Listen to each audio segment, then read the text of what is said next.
તેની સાથે ઉદ્યોગ કરવાનો લહાવો પ્રાપ્ત કરો. આપના ઉદ્યોગને વધુ વિકસાવવા માટે શ્રેષ્ઠ મોકો મેળવો. ઓનલાઈન વ્યવસાય શરૂ કરવા સાથે બધી જ સહાયતા આપને અમારા તરફથી મળી રહેશે. ભલે તમે નોકરી સાથે જોડાયેલા હોય કે નિવૃત્ત હોય, વિદ્યાર્થી હોય કે ઉદ્યોગપતિ હોય, પછી એક ગૃહિણી પણ કેમ ના હોય, ઘરે બેઠા પૈસા કમાઓ અને પોતાની બ્રાન્ડ ઊભી કરો.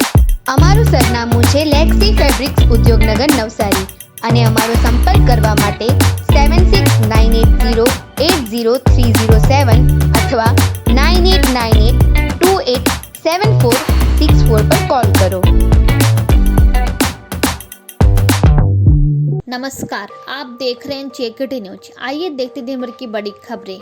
प्रधानमंत्री नरेंद्र मोदी ने दिल्ली के एम्स में कोविड-19 वैक्सीन की पहली डोज लगवाई. इसकी तस्वीर ट्वीट कर उन्होंने लिखा, यह अद्भुत है कि कैसे हमारे डॉक्टरों और वैज्ञानिकों ने कोविड-19 के खिलाफ वैश्विक लड़ाई को मजबूत करने के लिए त्वरित समय में काम किया. मैं वैक्सीन लेने के योग्य सभी लोगों से टीका लगवाने की अपील करता हूँ. इसरो के लॉन्च व्हीकल PSLV-C51 से छात्रों द्वारा बनाए गए 5 उपग्रह अंतरिक्ष में भेजे गए. चेन्नई के स्पेस किड्स इंडिया द्वारा बनाया गया HT-सैट रेडिएशन स्तर का अध्ययन करेगा. 3 उपग्रहों के एक समूह यूनिटी सैट रेडियो रिले सेवा उपलब्ध कराएंगे. PES यूनिवर्सिटी के छात्रों द्वारा बनाया गया सिंधु नेत सैटेलाइट इमेजिंग के जरिए संदिग्ध जहाजों की पहचान करेगा. महाराष्ट्र में कोरोना वायरस के बढ़ते मामलों के कारण कई इलाकों में लॉकडाउन लगाए जाने को लेकर मुख्यमंत्री उद्धव ठाकरे ने कहा है, लॉकडाउन लगाने की हमारी कोई इच्छा नहीं है, लेकिन मजबूरी. यह शब्द बड़ा विचित्र है.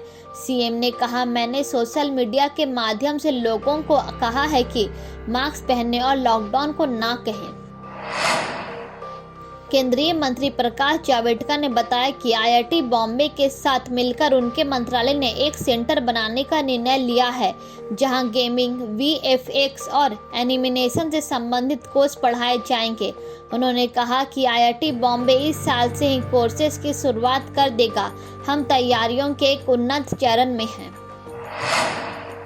कोविड-19 टीकाकरण के दूसरे चरण को सफल बनाने के लिए SBI ने PM केयर्स फंड में 11 करोड़ रुपए दान करने का फैसला लिया है.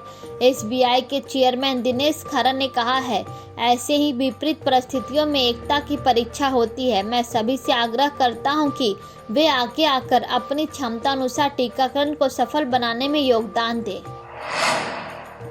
कांग्रेस नेता राहुल गांधी तमिलनाडु के saint Joseph matriculation higher secondary school के छात्रों से मिले और उनके साथ डांस किया, जिसका वीडियो सामने आया है. राहुल ने 10वीं क्लास की छात्रा का चैलेंज लेकर पुशअप्स किए, जिसका वीडियो उन्होंने शेयर किया. तमिलनाडु में अगले महीने विधानसभा चुनाव है और राहुल राज्य के 3 दिवसीय दौरे पर हैं. सरकार के मुताबिक आज से शुरू हुए कोविड-19 टीकाकरण के दूसरे चरण में पात्र लोगों को वेबसाइट cowin.gov.in पर पंजीकरण कराना होगा. स्वास्थ्य मंत्रालय ने कहा, कोविन ऐप लाभार्थियों के पंजीकरण के लिए नहीं है. यह ऐप सिर्फ एडमिनिस्ट्रेटर्स के लिए है.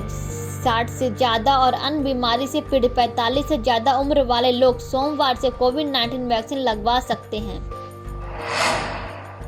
अखिल भारतीय व्यापारी परिसंघ CAIT ने कहा है कि वह GST से संबंधित समस्याओं और ई-कॉमर्स से जुड़े कथित भ्रष्टाचार के खिलाफ 5 मार्च से 5 अप्रैल तक देशव्यापी आंदोलन करेगा. CAIT के मुताबिक व्यापारी GST के प्रावधानों और विदेशी ई-कॉमर्स कंपनियों के मनमाने रवैये से तंग आ चुका है.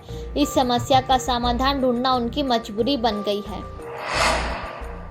बजट की घोषणाओं को लेकर आयोजित वेबिनार में प्रधानमंत्री नरेंद्र मोदी ने कहा, कृषि संबंधित अधिकांश शोध व विकास कार्य अब तक सार्वजनिक क्षेत्र ने किए, लेकिन अब इनमें निजी क्षेत्र की भागीदारी बढ़ाने का समय आ गया है. इसके अलावा उन्होंने कहा कि आज के भारत को फूड प्रोसेसिंग क्रांति व पोस्ट हार्वेस्ट क्रांति की जरूरत है. भारतीय अंतरिक्ष अनुसंधान संगठन इसरो के प्रमुख के सिवन ने कहा कि 2021 में इसरो के पहले मानव रहित मिशन समेत 14 मिशन लॉन्च किए जाने की योजना है। उन्होंने बताया कि यह हमारा लक्ष्य है और वैज्ञानिक इस पर काम कर रहे हैं। इसरो ने गगनयान मिशन से पहले 2 मानव रहित मिशन लॉन्च करने का लक्ष्य रखा है। केंद्र सरकार ने वित्त वर्ष 2019-20 के लिए वार्षिक वस्तु एवं सेवा कर जीएसटी रिटर्न भरने की समय सीमा 31 मार्च तक बढ़ा दी।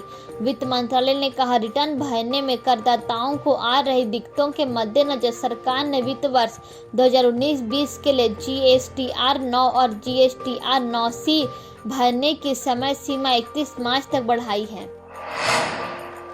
इकोनॉमिक्स टाइम्स की रिपोर्ट के मुताबिक भारतीय state bank, Punjab national bank व बैंक ऑफ बड़ौदा समेत 9 बैंक व 2 गैर बैंकिंग ऋणदाता बजट 2021 में प्रस्तावित बैंड बैंक में 7,000 करोड़ रुपए का शुरुआती निवेश करेंगे। रिपोर्ट में कहा गया है कि इन 11 संस्थानों के पास बैंड बैंक में कुल 9% हिस्सेदारी होगी। वैज्ञानिक और औद्योगिक अनुसंधान परिषद CSIR के महानिदेशक शेखर सी मांडे ने कहा कि कोविड-19 संकट अभी खत्म नहीं हुआ है। उन्होंने कहा कि महामारी की तीसरी लहर के परिणाम उन सभी चुनौतियों से अधिक हो सकते हैं जिनका सामना देश ने अब तक किया है। घाना के राष्ट्रपति नाना अकुफो-एडो WHO की अगुवाई वाली कोवैक्स योजना के तहत कोविड-19 की वैक्सीन लगवाने वाले दुनिया के पहले शख्स बन गए हैं। उन्होंने आज अपनी पहली खुराक ली। उन्होंने कहा, यह महत्वपूर्ण है कि मैं सबसे पहले वैक्सीन लेकर यह उदाहरण स्थापित करूं कि यह सुरक्षित है, ताकि हर कोई इसे लेने में सहज महसूस कर सके। उड़ीसा के भुवनेश्वर के एक 10 वर्षीय लड़के ने लॉकडाउन के दौरान प्रसारित होने वाले रामायण व आधारित एक टीवी सीरीज को देखने के बाद बच्चों के लिए उड़िया में रामायण लिखी है। 104 पृष्ठों वाली पुस्तक का नाम पिलाका रामायण रखा गया है। लड़के ने कहा, मैंने रामायण में कई सुनहरे पल लिखे हैं। धन्यवाद। वीडियो अच्छा लगा हो तो लाइक करें, कमेंट करें और इसी तरह का वीडियो देखने के लिए हमारे चैनल को सब्सक्राइब करें।